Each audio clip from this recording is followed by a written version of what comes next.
Which cars do you think are the most reliable? Well, it doesn't matter what you think. Apparently, for many years now, Consumer Reports has the inside scoop of not only which cars are most reliable, they know which cars make the owners most happy, and they know which brands overall, combining reliability, satisfaction, safety, road test scores, etc. They blend that all together to tell you which are the best brands, which are the best cars out there. And guys, I hope you have your snacks and drinks. I look forward to this. I'll talk about if you should be trusting Consumer Reports. I would say they have a great sample size, but some people say that they are compromised in different ways. I'm not going to get into that today, but I will give you my take on it as well. Should you be buying certain cars, certain brands, that sort of thing. Who makes the most reliable new cars? We can get right into it. If you are excited, hit the like button and subscribe because, well, I talk about industry auto news every single day here on the channel. Okay, I update you guys on car sales, new car updates, reviews, if you guys can see. If you look in the background of a GV80 out here and in the other window, surprisingly, you can't see it. I'm not sure why. It's dark outside still, but there's a Hummer EV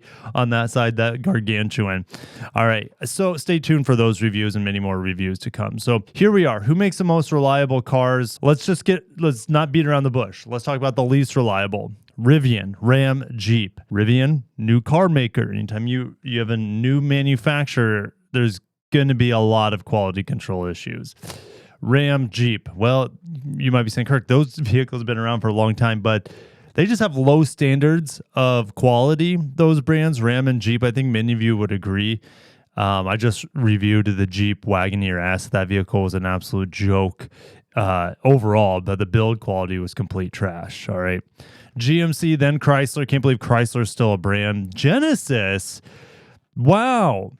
You know, for reliability here, I'm again reviewing that GV80. Genesis really low on the list here. That is surprising. I'm wondering what they're having a lot of issues with. If it's engine transmission or if it's other things. I'm not quite sure. And keep in mind, you have to look up how they score reliability. Okay, so Consumer Reports asked its members what problems they've had with their vehicles in the previous 12 months. This year, they have data on almost 400,000 vehicles from model year 2000 to 2025, with a few 26 models. How are you supposed to gauge real reliability on 25 and 26 models? It's not as bad as JD Power that does reliability and dependability on just 3-year-old cars, which I think is quite laughable. All right, but at least they go back to 2000 here. Again, Genesis wasn't even around in 2000. So they look at 20 different trouble areas, all right, such as broken interior trim, software updates, let's see here, major and potentially expensive issues, engine, transmission, batteries, electric motor problems. They weigh the severity of each type of problem and impact on the owner, including expenses, ability to drive the car safely, and they create their own score of a predicted reliability for each new model ranging from 1 to 100. You know, they have their own scoring system. They don't really get into every single detail though, but they say internal combustion cars have 17 trouble areas. EVs have 12 different trouble areas. Hybrids have 19 different trouble areas. And then plug-in hybrids have 20 different trouble areas. All right, kind of makes sense. Tesla's reliability has gone up massively. That's good to see. And let's see here, Lexus and Subaru also have incredible reliability. All right, so let's get into the bad brands again and then work our way up. Mercedes-Benz, yes. Cadillac, doesn't surprise me. Chevy, Volkswagen, Volvo, all in the same category, doesn't surprise me. Mazda.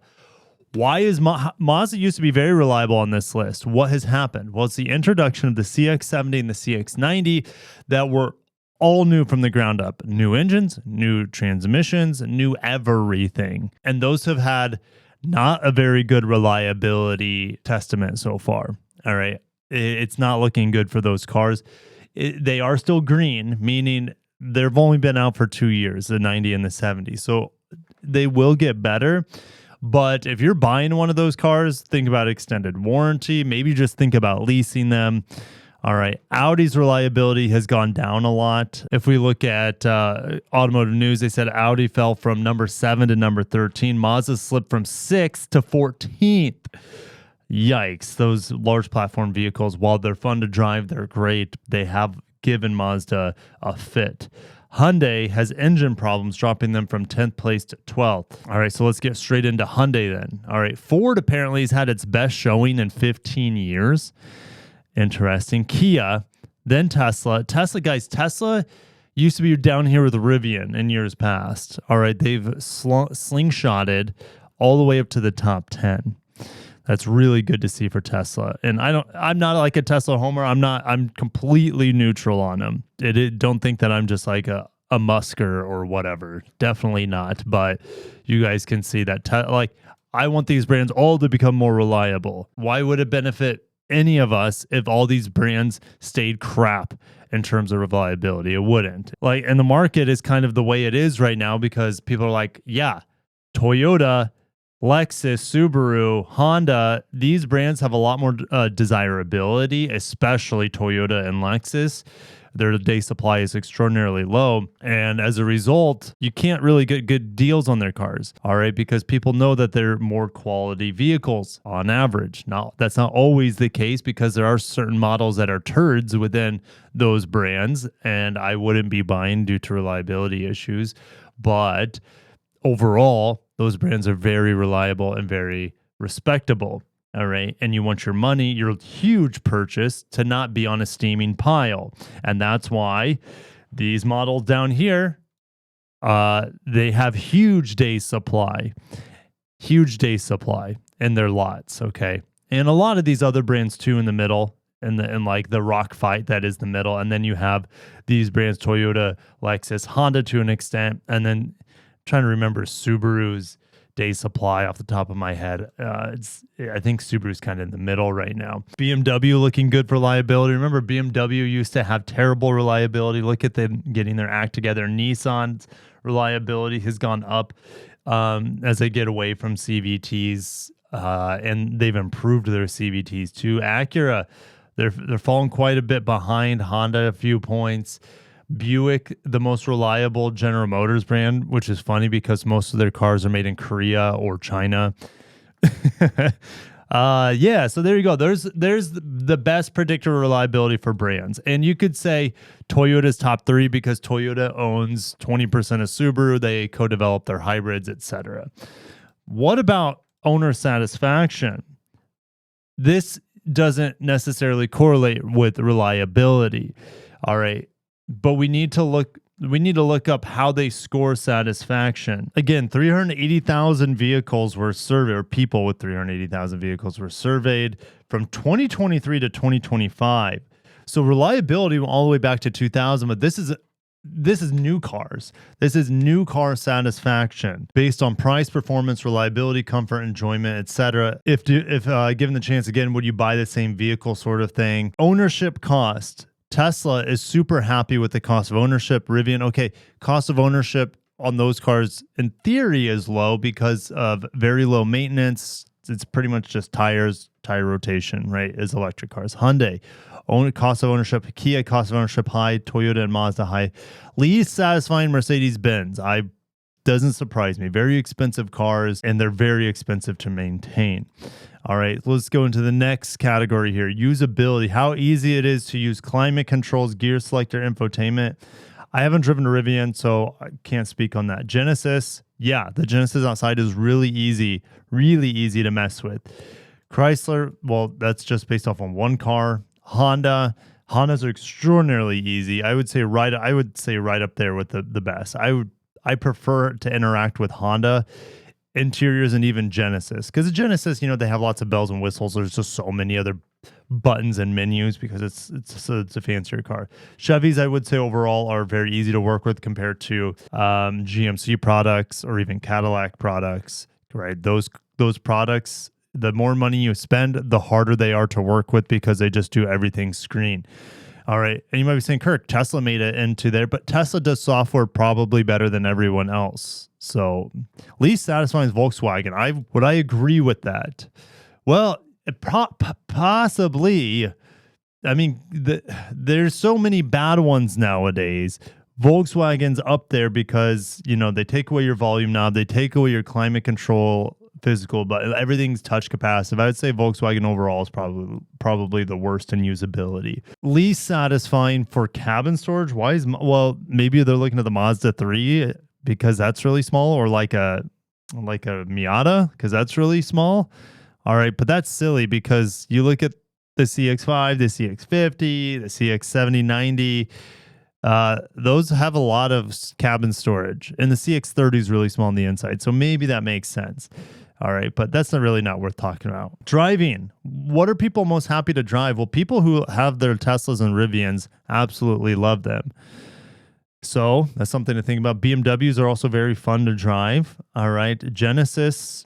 Yeah, I really enjoy driving that Genesis out there. Subaru's telling you, Subaru, their CVTs. I'm not talking about their hybrids. I haven't driven their hybrids yet, but their Subarus, their CVTs in their engines, there's just no performance. They're slow as hell, but they handle well. They have great ride quality. Lincoln, I don't review a lot of Lincolns. The last Lincoln I reviewed, maybe that was the Aviator, and that was actually pretty fun to drive. That really surprised me. I just drove a bunch of Nissans in Nashville. They are all fun to drive, or should I say the handling's always impressive on a Nissan, even their bigger vehicles. I wouldn't say that Nissan is the least satisfying brand to drive. Yes, their CVTs sap a lot of the fun, but so do Subaru CVTs and Honda CVTs and Toyota CVTs. So this one is a red flag for me. I don't put any stock into that because Nissans handle extraordinarily well. Let's go to comfort. Rivian. I haven't sat in a Rivian, but apparently it's very comfortable. Genesis, very comfortable. Surprised Lexus isn't in this list. But Ram, especially the upper trims, those are very comfortable, very cozy. BMWs, Audis, I guess. I mean, no, I would not put Audi up there. There's too much plastic and crap on the interior. Yes, they're quiet, and Audis have good ride comfort. Absolutely. So do these other brands, but it's like Audi's quality materials in the inside is trash, and BMW's is pretty much trash now too. But BMW doesn't send me press cars anymore. It's because I live too far. I'm 2 hours away, and BMW's press car policy doesn't like anyone else sends press cars that far. All right, but BMW is just, I don't know. So that's why I don't review BMWs hardly ever on the channel, because I'm just inconvenient to them. All right, and that's just frustrating because every other brand sends me their cars for me to review. So BMW's just bad press until I can get some cars, all right, from them. So it is what it is. Acura, this is surprising. Acura here, why are they the least comfortable? Well, let's see here. Acuras are pretty quiet on the inside. Ride comfort depends on the ADX. Ride comfort's good, but the MDX isn't anywhere close to like class leading. Seat comfort, well, the MDX seats are pretty good. I don't know why Acura is so low on comfort here. That is surprising. If anything, they're average, if not slightly above average in my testing. So, all right. So let's see here. Owner satisfaction by brand. Now, let's start at the bottom. Jeep. You might be saying, yeah, Kirk, because of reliability issues. Maybe. I don't know. Volkswagen. Well, it's because interacting with that car is an absolute nightmare. Same thing with most Audis. Nissans, maybe it's, I don't know. I enjoy driving most Nissans, but it depends on the model. Mazda, really, owner satisfaction is really low on Mazda, but I'm telling you, there are certain models within all these brands that are doing really bad. Certain models that take down the brand average massively, while others are super high, like CX5 owners, other than the seat comfort, CX5 owners love their cars. CX50 owners love their cars on average. It's the CX70 and 90 that's been disappointing people due to the issues with those newly built from the ground up large platform cars. Buick, that's surprising. Honestly, the owner satisfaction is quite low on that. Chrysler, they have one car. I don't even know why they're in the list. Acura, really low on the list, below or right there with Volvo. Volvo has a lot of buggy issues with their cars, all right? And it's pretty much all touchscreen. Despite that, the XC90 that I drove this year is still incredible. It's like you kind of live with some of the drawbacks of the XC90 because the rest of the car is just so fantastic.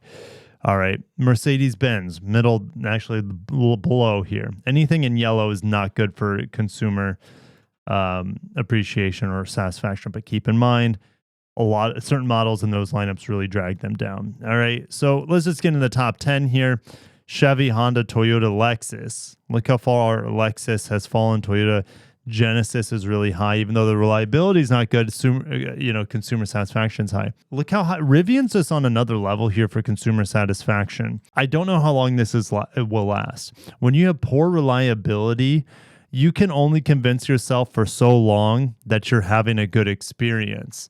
I haven't driven Rivian. I haven't owned a Rivian, so I can't say from a personal level how good or not good these cars are. The amount of percentage people, right? That's the percentage here that would buy again is staggering. I've heard things on Reddit that Rivian's like the reliability is so bad and that's souring the experience. But apparently it's so good. The Rivians are so good for the people that own them that they would buy again. If you guys own a Rivian or have driven Rivians, let me know what your experience has been. All right, Subaru high. Subaru loyalty super high. Rivian loyalty apparently. BMW loyalty is high. All right, there's very few combustion brands that, or should I say legacy brands that are as fun to drive as BMW is on average. Subaru, 69%. That's super high. Tesla, we know people love their Teslas despite all the issues around the brand. So, and Ford's high too. People love their Ford trucks. Now, Consumer Reports have kind of just blended everything together off of reliability, owner satisfaction. We just covered those two tests. Now they blend in safety and road test scores. That must be internal, I would guess, from road test scores. So this is just overall which brands make the best cars. All right, so let's get into this list. This one is a little bit more interesting because they tell you if it's gone up or down versus last year. How's Jeep gone up when like they're still at the bottom of the list? You know what I mean? Like maybe they've risen from 63 to 64 points. Land Rover really low overall brand. All right, so these brands here in the yellow, they're pretty much telling you to avoid, but the irony overall is that Rivian buyers don't give a crap about so much. They're willing to put up with so much cons for whatever reasons. And those reasons I don't know because I don't own a Rivian and I haven't driven one. But people love their Rivians despite Consumer Reports saying overall, maybe that shouldn't be one of your first choices. All right, but they're, I don't know. Let's keep moving. Chrysler, whatever. Again, why is Chrysler on the list? They make one car. Chevrolet, pretty low on the list. But again, we're getting into the green cars where it's like, it looks like 60 to 70 is like, hey, definitely do your research before you buy one of these cars. All right, if you're buying something in yellow here, to me it says, hey, reliability and usability is going to be an issue. Definitely do your research when doing these brands, all right, or buying these brands. When you get into this green color here, like this pea green, it says, hey, overall pretty good, but do your research for that specific model. All right, and then we get into the top 10 here. Tesla came out of nowhere. Tesla 18 to 10. I thought people were hating Tesla more and more and more, but it seems like people who own Teslas and overall they're doing better and better and better and better. Tesla keeps improving, at least according to Consumer Reports. Acura keeps improving. Their sales would say otherwise. Same thing with Tesla. Acura and Tesla's sales are not what they used to be. Despite that, they're overall highly recommended here by Consumer Reports. Hyundai, number 8 on the list. The new Palisade's fantastic. Check out my reviews on it. Lincoln, guys, if this were the case, this is the most crazy thing I think I've seen on this list. Lincoln 17 points up. Now, you might be saying, Kirk, you don't review that many Lincolns. How can you talk smack about them? Well, the Lincoln Aviator I drove was impressive. The Lincoln Nautilus, not that impressive. Okay, and it's made in China. It was like $80K. Let's go to Lincoln here. Look how much volume there is. And this is just within 150 miles. All right, so kind of in my backyard. Almost 1,800 vehicles available. Lincoln has one of the highest day supplies on the market. What does that mean? Well, it means the demand is extraordinarily low, and you'll be able to get insanely huge discounts on these vehicles. All right, so if we look at a Nautilus here, which look at the Corsair and the Nautilus. The volume on them is massive. But let's look at the Nautilus here. Touchscreen, special from China. I'm not saying China can't make good build quality cars. They absolutely can, but they got to be losing money on these things, I would assume, because of tariffs. But look, you can get these for the low 40s now. You can get this big old Lincoln for the price of like a RAV4 now. That doesn't scream luxury to me. The only one I've driven recently was the Aviator. I would recommend this one. It drives really nicely. Lots of space, rear wheel drive. The twin turbo V6 is a peach in it. This was one of the bigger surprise cars for me this year. All right. So, and you can get 10, 12, 11 grand off. I can't talk. That's crazy. Crazy. So yeah, Lincoln, they highly recommend. Lexus is falling. I used to sell Lexus. They do the customer experience is amazing from Lexus, but their products have become more and more safe. They've taken out all the V8s. They've taken out all the sportiness of the brand. There's no more F at this point. Lexus is just kind of like vanilla. I mean, so is Acura at this point, but Lexus has hybrids at least to help them out on a massive scale. So Lexus is still on pace to set an all-time sales record stateside, but they had a slip up this past month, which is surprising. All right, in terms of sales. All right, we look at Toyota here. Yes, very good. Big surprise. Honda up here. Porsche, no surprise. Porsche people. BMW and Subaru. So no surprise here, actually, in the top 6, I would say, for overall Consumer Reports recommended brands. Lincoln's a surprise. Hyundai, maybe not. Acura up there with overall experience. Tesla's a big surprise to me, though. And Nissan's trying to claw their way back up.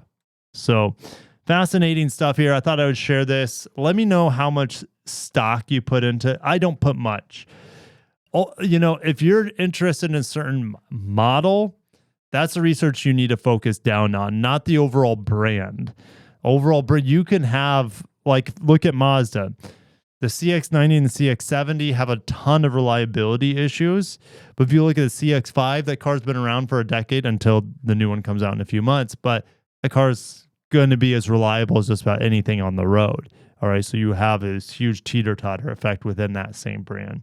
All right, and it's probably also like that with most other brands. Let me know too. You can see the Hummer now. It's gotten brighter. I started recording in the dark. So you can see the Hummer out there looking enormous. But I would not buy that car. Where's GMC on the reliability list? GMC for recommended brands is 29 out of 31 on this list. Yeah, it doesn't surprise me. I don't really enjoy driving GMCs. In fact, if we go to my spreadsheet, which I'm going to have to do some cool videos. Here's my spreadsheet of all the cars I reviewed so far in 2025. The very bottom of the list, I reviewed the Hummer EV at the beginning of the year, about a year ago, right? The end of January. Now I'm reviewing it at the very end or middle of December. Stay tuned if my thoughts and ideas about the Hummer SUV EV have they evolved? Are they the same, or did I still hate it? Or have I grown to actually enjoy it a little bit? So stay tuned for that. But also another GMC that was one of the worst cars I've driven this year was the Terrain. Trash car for the money, absolute trash. I'd rather buy 20 other cars, actually any other car. I don't want that car. It's terrible. I'd rather have the Hummer SUV EV than the Terrain Denali. That thing, and the Wagoneer S was bad too. I would take the Hummer over the Wagoneer S. Absolutely. At least the build quality in the Hummer is seemingly a bit better. It's not great, but it's better. All right. So, guys, I'm going to end it there. Stay tuned for my end of the year spreadsheet breakdown. I'm going to have probably a few different videos saying the worst cars of the year, the most disappointing cars of the year, the best cars of the year. All right. The cars I enjoyed the most, the biggest surprises. That sort of thing. Maybe I'll do here are the best hybrids I drove this year. I don't know. Whatever. Let me know what kind of test you would like to see or compilation you would like to see based on all the cars I've reviewed. So far, last year, I think I reviewed about 60 cars. If I remember correctly, this year I'm up to almost 100. I'm over 90 cars reviewed this year. Can you believe that? And that doesn't include a lot of the media drive cars because those I need more time with them to give them an official score and review. All right. So I'm going to get close to 100 cars. I want to say, maybe I reviewed over 100 cars last year. It's getting hard to remember. All right. Anyways, thank you guys for watching. Stay tuned for more. Have a great day. Happy holidays, all that good stuff. Stay safe out there, and peace.